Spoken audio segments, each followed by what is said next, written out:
Hello everyone, আসসালামু আলাইকুম। Welcome to Muna's world. Welcome জানাচ্ছি আজকে আমার নতুন ব্লগে। তো সেদিন চলে গিয়েছিলাম শনিয়াকড়াতে। সোমালা স্কুলের সামনে গেলেই পেয়ে যাবে এই ভাইয়ার দোকানটা। এটার নাম জনতা ঠান্ডা দই লাচ্ছি। এখানে প্রাইসটা দেখে আমি অবাক হয়ে এই দোকানটার সামনে দাঁড়িয়েছিলাম। আমার পেট ফুল ভরা ছিল। অনেক দিন ধরে পুডিং বানাবো করে আলসেমির জন্য বানানোও হচ্ছে না, খাওয়াও হচ্ছে না। এটা আমার একটা ফেভারেট খাবার, কিন্তু খুব আলসেমি লাগে এটা বানাতে। এই পুডিংটার প্রাইস মাত্র 40 টাকা। একটা স্লাইসটা কিন্তু খুবই বড় আর খুবই মোটা।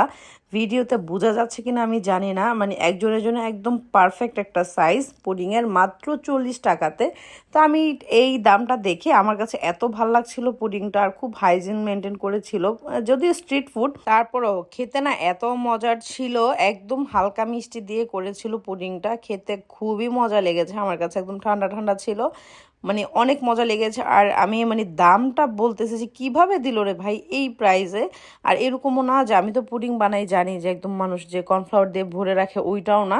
টেস্ট একদমই ডিমের, খেতে খুবই মজার ছিল। ভাইয়া মনে হয় খুবই রিজনেবল প্রাইসের মধ্যে সেল করে, আর লাভ খুবই কম করে। আমি পুডিংটা খেয়ে যা বুঝলাম, প্রাইস মাত্র 40 টাকা। আর এখানে লাচ্ছিও পাওয়া যায়, যেটার প্রাইস হচ্ছে মাত্র 20 টাকা। ভাবা যায় এই যুগে 20 টাকা দিয়ে লাচ্ছি পাওয়া যায়, মানে কি বলবো, 20 টাকা মাত্র এই লাচ্ছিটার দাম। আর হচ্ছে খেয়ে দেখলাম খাবারটা এভারেজ ছিল।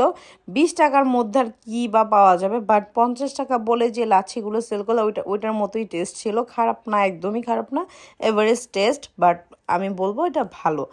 তোমরা যারা শনিয়াকড়াতে যাবে, শনিয়াকড়াতে বর্ণমাল স্কুলের সামনে গেলে অনেকগুলো স্ট্রিট ফুড, এখানে ওই ভাইয়াটা বসে, একদম রেগুলার বসে। ওনাকে যেয়ে পেয়ে যাবে, অনেক ফ্রেশ খাবার উনি সেল করে। খেয়ে খুবই ফ্রেশ লাগলো।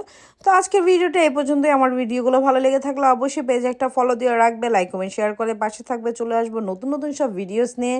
ততদিন পর্যন্ত টাটা, bye bye, thanks for watching, by.